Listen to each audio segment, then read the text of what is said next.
বন্ধুরা, সবাইকে শুভ সকালের অনেক অনেক অনেক শুভেচ্ছা। তো তোমরা সবাই কেমন আছো? আশা করছি অনেক ভালো আছো, আর আমিও অনেক ভালো আছি। তো আমি তোমাদের সাথে একটা জিনিস শেয়ার করব। তো সত্যি কথা বলতে মেয়ে মানুষকে অনেক কিছু শিখে থাকতে লাগে, কারণ ঠিক নেই কোন কাজটা কোন সময় কাজে লেগে যায়, মানে ঠিক নেই। তারপরে হচ্ছে আমার অনেক দিনই ইচ্ছে ছিল যে আমি একটা সেলাই মেশিন কিনবো, বাবা বাড়িতে সেলাই শিখবো। তো সেখানে শিখতে পারিনি।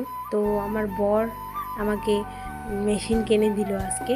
তো এখন আমি সেলাই শিখতেছি।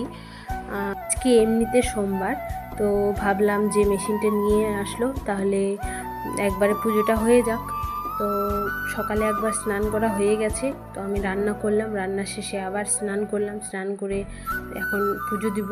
পুজোর জন্য সব কিছু নিয়ে এসছে, 5 রকমের মিষ্টি সাথে করে নিয়ে চলে এসছে। তো আমি তো খুবই খুশি। তো এখন আমি পুজো দিব, পুজোর পর তারপরে একটু মেশিনটা চালাবো, দেখবো কেমন।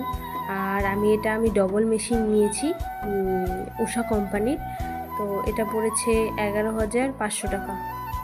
তো এখানে আমি মেশিনটা তোলার অনেক চেষ্টা করলাম, কিন্তু মেশিনটা এত ভারী তো আমি তুলতে পারলাম না।